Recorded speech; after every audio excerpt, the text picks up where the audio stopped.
GTA 6 बस आने ही वाला है और हम सब बहुत एक्साइटेड हैं। लेकिन एक बड़ा सवाल जो सबके मन में है, GTA 6 कितना रियलिस्टिक होना चाहिए? क्या इसे रेड डेड रिडेम्पशन 2 की तरह ग्राउंडेड और रियलिज्म से भरा होना चाहिए, या फिर इसे GTA 5 की तरह क्रेजी और ओवर द टॉप होना चाहिए? मैं GTA के सब रेडिट पर गया और यही सवाल पूछा। जो रिस्पॉन्सेज मुझे मिले वो काफ़ी डिवाइडेड थे। कुछ प्लेयर्स को एक अल्ट्रा रियलिस्टिक एक्सपीरियंस का आइडिया बहुत पसंद है, लेकिन बाकी लोगों को उतना पसंद नहीं। कुछ लोगों को नेक्स्ट लेवल रियलिज्म से कोई फ़र्क नहीं पड़ता, वो बस चाहते हैं कि गेम वाइल्ड, केओटिक और फन हो। एक यूज़र ने लिखा, मुझे रेड डेड रिडेम्पशन 2 का रियलिज्म बिल्कुल पसंद नहीं आया, मैं उस गेम को इसीलिए नहीं खेल पाया था। एक और यूज़र ने लिखा, पर्सनली मैं चाहता हूँ कि GTA 6 ज़्यादा रियलिस्टिक और ग्राउंडेड हो। मैं GTA 5 के पागलपन से काफ़ी बोर हो चुका हूँ। और भी लोग थे जो रियलिज्म पसंद कर रहे थे। जैसे इस यूज़र ने कहा, सच कहूँ तो मुझे बस एक रियलिस्टिक GTA चाहिए। मैं इसके ओवर सैटारिकल होने से थक सा गया हूँ।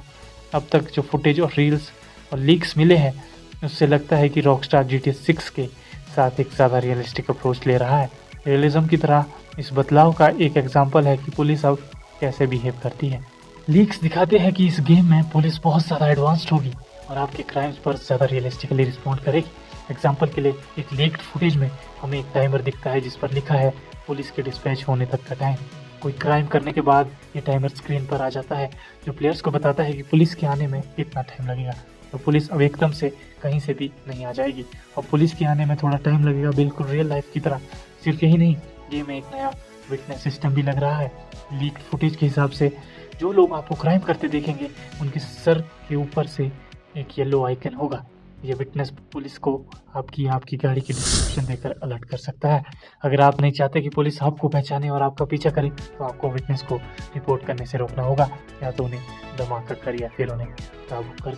ये नया सिस्टम गेम में रियलिज्म की एक और लेयर जोड़ेगा। लीक्स में ये भी दिखता है कि वेपन व्हील पहले से ज़्यादा लिमिटेड होगा। GTA 5 की तरह ये सारे हथियार कैरी करने के बजाय लगता है कि वेपन व्हील काफ़ी लिमिटेड होगा। हम एक बार में सिर्फ कुछ ही हथियार रख पाएंगे और हमें अपने एक्स्ट्रा हथियार अपनी गाड़ी के पीछे छोड़ने पड़ेंगे। ये रेड डेड रिडेम्पशन 2 जैसा ही है, जहाँ प्लेयर्स को अपने हथियार अपने घोड़े के बैग में रखने पड़ते थे। बाकी छोटी छोटी डिटेल्स जैसे बालों का बढ़ना, वजन बढ़ना और रियलिस्टिक कैरेक्टर एनिमेशन, ये सब एक ज़्यादा ग्राउंडेड और जीती जाती दुनिया की तरह इशारा करते हैं। लेकिन ये याद रखना ज़रूरी है कि ये सारी इन्फॉर्मेशन लीक्स और अंदाज़ों से आई है। इसमें से कुछ भी कंफर्म नहीं है। हमें नहीं पता कि ये फीचर्स फाइनल गेम में होंगे या नहीं। जब तक हमें रॉकस्टार से ऑफिशियल कंफर्मेशन नहीं मिल जाती GTA 6 कितना रियलिस्टिक होगा, ये तो आने वाला वक्त ही बताएगा। पर मैं इस सब के बारे में क्या सोचता हूँ, क्या मुझे लगता है कि GTA 6 अल्ट्रा रियलिस्टिक होना चाहिए, या रॉकस्टार को रियलिज्म कम करके हमें एक क्लासिक GTA गेम देना चाहिए जो फन और केनेटिक हो। मैं अपने थॉट्स आपसे शेयर करूं उससे पहले, अगर आपको अब तक वीडियो पसंद आ रहा है तो प्लीज़ एक लाइक और कमेंट ज़रूर करें। और अगर आपको इस तरह का और GTA रिलेटेड कंटेंट चाहिए तो प्लीज़ चैनल को सब्सक्राइब करें और बेल आइकन दबाएं, ताकि जब भी मैं वीडियो अपलोड करूं आपको नोटिफिकेशन मिल जाए। ठीक है, अब टॉपिक पर वापस आते हैं। तो GTA 6 को रियलिज्म को ज़्यादा इंपॉर्टेंस देनी चाहिए या ओवर द टॉप फन को? मैं क्या सोचता हूँ, मुझे लगता है दोनों में से कोई नहीं। मुझे लगता है कि ये ना तो हद से ज़्यादा रियलिस्टिक होना चाहिए और ना ही ओवर द टॉप। इसके बजाय मैं चाहता हूँ कि गेम में दोनों एक अच्छा मिक्स हो। मैं चाहता हूँ कि GTA 6 रेड डेड रिडेम्पशन 2 के रियलिज्म और GTA 5 के एक्शन को बैलेंस करे। रेडिट पर मेरे सवाल का जवाब देने वाले दूसरे लोग भी यही सोचते हैं। जैसे इस यूज़र ने लिखा, अगर गलत तरीके से किया जाए तो रियलिज्म बहुत ज़्यादा tedious पकाऊ बन सकता है, इसमें एक अच्छा बैलेंस होना ज़रूरी है।